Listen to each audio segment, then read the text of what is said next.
আসসালামু আলাইকুম রহমতুল্লাহ বরকাত। আশা করছি সবাই ভালো আছেন। প্রিয় দর্শক, ইসলামের গল্পে আজকে এমন একটি গল্প আপনাদেরকে শোনাতে চাই, যেই গল্প আমাদেরকে সততার পথে আহ্বান করবে, যে গল্প আমাদেরকে তাকওয়া শিক্ষা দেবে, যে গল্প আমাদেরকে আমাদের মা বাবা শ্রদ্ধাভাজন ব্যক্তিত্বের সাথে কেমন আচরণ করা উচিত সেটা শেখাবে।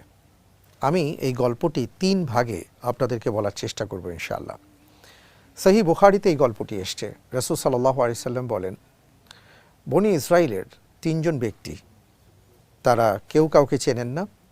হঠাৎ করে প্রচণ্ড ঝড় উঠল এবং সেই ঝড় থেকে বাঁচার জন্য 3 জন ব্যক্তি 3 জায়গা থেকে এসে একটা পাহাড়ের গুহায় তারা আশ্রয় গ্রহণ করলেন। কেউ কাউকে চেনেন না, কিন্তু সবাই ছিলেন ঈমানদার। আল্লাহর কি হুকুম, এমতো অবস্থায় হঠাৎ করে পাহাড়ের সেই গুহার মুখটা বিশাল এক পাথর খণ্ড এসে বন্ধ করে দিল।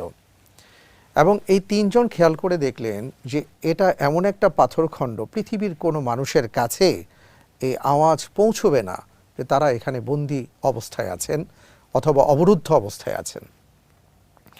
তখন এই 3 জন তারা একত্রিত হয়ে বললেন যে, ভাই, ভবিষ্যৎ হোক নিরাপদ, বিনিয়োগ হোক বিশ্বস্ত, আর আমার পছন্দ সল্ট বে।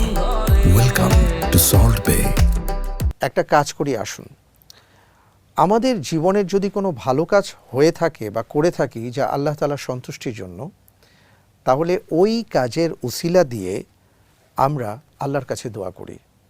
একমাত্র আল্লাহ রব্বুল আলামিনই আমাদেরকে এই বিপদ থেকে উদ্ধার করতে পারবেন, এছাড়া আর কেউ উদ্ধার করতে পারবে না। এবার বলছি সেই গল্পের কথা। সেই 3 জনের একজনের গল্পটা কি ছিল, তিনি তখন আল্লাহ তাআলার কাছে একটা ঘটনা উল্লেখ করলেন যে, রব্বুল আলামিন, আমার অবস্থা তো ছিল এমন, আমি একসময় অত্যন্ত দরিদ্র ছিলাম, হত দরিদ্র ছিলাম। আমি আমার চাচাতো বোনকে খুব পছন্দ করতাম।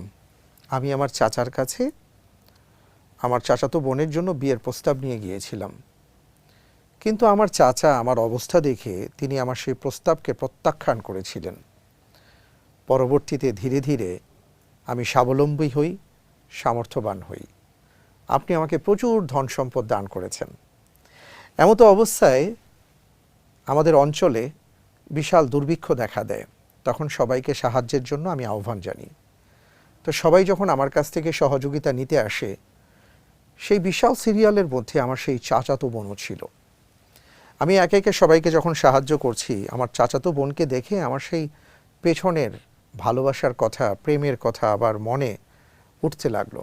তখন আমি তাকে বললাম, তুমি যদি আমাকে সন্তুষ্ট করতে পারো, আমিও তোমাকে খুশি করে দেব। তাকে আমি আমার স্পেশাল কামরায় ডেকে নিলাম। আমি তাকে বললাম যে, আমি তোমাকে বিয়ে করতে চেয়েছি, পারিনি, কিন্তু আজ সুযোগ এসছে। সুতরাং আমি যা চাইব তুমি যদি তা করতে পারো, তাহলে তুমি যা চাও আমি তাই দিয়ে দেব। এই কথা বলে আমি যখন আমার চাচাতো বোনের কাছাকাছি গেলাম, তখন আমার চাচাতো বোন আমাকে বললেন, ভাই, পৃথিবীর কেউ তো দেখছে না, আপনি সবই বন্ধ করে রেখেছেন, কিন্তু একজন দেখছেন, আল্লাহ রব্বুল আলামিন, তাকে আপনি ভয় করুন, আপনি আমাকে ছেড়ে দিন।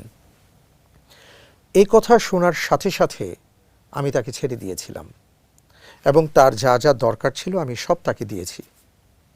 এবার তিনি বলছেন, রব্বুল আলামিন, আমি যদি সেই কাজটি আপনাকে সন্তুষ্ট করার জন্য করে থাকি, আমার এত সুযোগ থাকা সত্ত্বেও যদি আপনার ভয়ে আমি আমার নিজেকে বিরত রাখতে পারি, তাহলে আজকের এই বিপদের দিনে আমি আপনার কাছে দোয়া করছি, আপনি আমাকে এই বিপদ থেকে উদ্ধার করুন।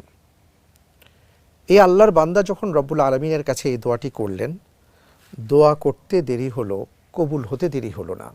বলার সাথে সাথে বিশাল সেই পাথর খণ্ডটি অল্প একটু গুহার মুখ থেকে সরে গেল।